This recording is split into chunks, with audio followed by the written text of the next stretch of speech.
Hello, how you doing? He's all right, he's listening. Here we go, right. Here we are at the Loman Hotel for the Tooth Faerie gig, benefit do. And people are probably going to say to you tomorrow, how was your weekend? And you'll go, it was really good, I was at a benefit do. And I'll say, what was the benefit for? Some social justice or tsunami or something like that. And you'll have to say, no, it was to get a penis teeth. You know what I mean? It's a thing you don't do every day. I'm from Glasgow, you could probably hear the accent, you're thinking, speaks funny, that guy. And I've just been back to Glasgow, I was there 3 weeks ago. And the weather was shite, it's a strange place. But the great thing about Scotland is it's totally unspoiled by Glaswegians. I've never been there. Never been to Scotland. And you can't blame the poor bastards, because the weather's shite all the time. It's just raining all the time. And I had a mate of mine that was up in the north of Scotland, in Orkney. He was doing a gig there. It just pissed the rain every day. And he went down to the newsagents, and there was a wee boy there, and he said, "Excuse me, son. Does it ever stop raining here?" The wee boy said, "I don't know." He said, "I'm only 6. Anyway, and this is a wee story of a wee Glasgow woman. She goes to Spain for her holidays. One of those wee busty women, you know, the wee busty, just knock you out the way with them, you know. So she's went to Spain. She's down on the beach all day, doesn't none of that 30 plus shite, just in Nivea cream. Just want to get the sun, I want my money's worth. She's down there. And she goes to the bar at night time. And they're smoking those cheap cigars all the time, because I think they're 2 bob tops, giving it. And she's got a wee black low-cut number on.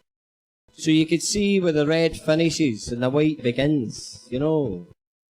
So she got up in the bar and she says to the bar, and she thought, whilst in Spain, do as the Romans do, I'll try something different. So she says to the barman, she said, "Hey Jimmy, can I try one of those the bonnets?" So he gave her a bonnet, and she said, "That's very nice." She said, "Give us another one." 15 the bonnets later, she's lying over the top of the bar. She said, "Hey Jimmy, she says, "Don't give us any more of those the bonnets." She said, "They're giving me heartburn." She says, "First of all," I said, "Madam," I said, "my name's not Jimmy, it's Manuel." Second, they said, "You're not drinking the bonnet, you're drinking Du Bonnet." They said, thirdly, "You don't have heartburn." They said, "Your left thingy-jigger's in the ashtray." 2 Highland guys. The ones who are complaining about the sun. He said, "Your son's going out with my daughter, I'm not happy about it." He said, "Oh well, that happens." And he said, "He's been over the house drunk." They said, "Oh, we've all done that." And he said, "I came out," he said, "and his name was written in the snow." It's one of the few wee delights about living in a cold climate. If you come out of a pub pissed, you can just get your willy out and write your name in the snow. Which is a thing you don't get to do here. Because the snow is very cold and your wee's really quite warm, and it cuts through it like a laser. It does. He said, "I just came out there," he said, "and his name was written in the snow." And the guy said, "Well, what's the problem with that?" He said, "It was in my daughter's handwriting." Well, I tell you now, I'm just running out of things to think about. When I was young, getting out with women in Glasgow was really difficult, because it was very cold. It's a very cold place. And you'd nowhere to go. It's not as if you had a car or anything. So the only place that was sort of dark and warm was the movies. But when you go there, you realise it wasn't an original thought. There'd be hundreds of people waiting to get in the movies. And you had to stand there for fucking hours to get in.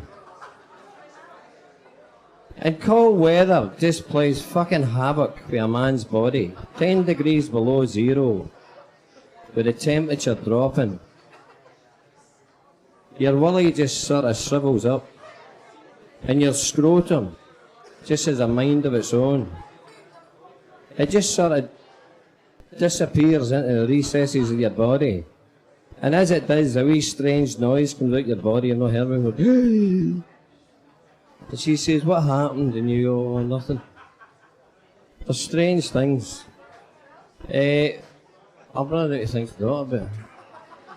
I'll do my last wee gag, because I'm struggling here. I'll do this wee gag, wee story. When I was young, I was going to go overseas. My mate said to me, if you go hitchhiking overseas, the very thing to do is get yourself a kilt. And kilts in Glasgow are pretty rare. It's not a middle-class pursuit kilt wearing, you know. And he said to me, my granny's got a kilt. He said, you come round, it should be fine. So I went round to see his granny, who was an old Highland woman. She's a beautiful old thing, she was. Old, slow-talking woman. And she said, I'll away and get the kilt for you. But what she never told me was, her husband was 6'4". So when she brought the kilt, the only way it fitted me was that they just put it from there, down the way. And it sort of flared out like that. And I was standing there with my wee hairy legs, my working boots, a wee vest on, with this fucking kilt on like that, flaring. I looked like a complete idiot. In fact, I looked a bit like a Taunton shuttlecock. That's what I looked like. So anyway, she said, I'll away and get the spurring. And I thought it was going to be one of those little leather numbers. But she brought this spurring out on a wooden coat hanger. I think it was chained to the wooden coat hanger. So she put, sorry. Alright. Sorry, I'll just keep working now. She put the spurring on and had these big hairy torsos. Big hairy one. And the big one, the middle torso, just sort of hung there on the ground, looking up at me. And she said to me, oh, she said, you look grand, she said, and practical. I said, what do you mean? She said, you'd be very handy for sweeping up in corners. Be pelvic thrusts. Anyway, I'll make it off, will I, John? Thanks.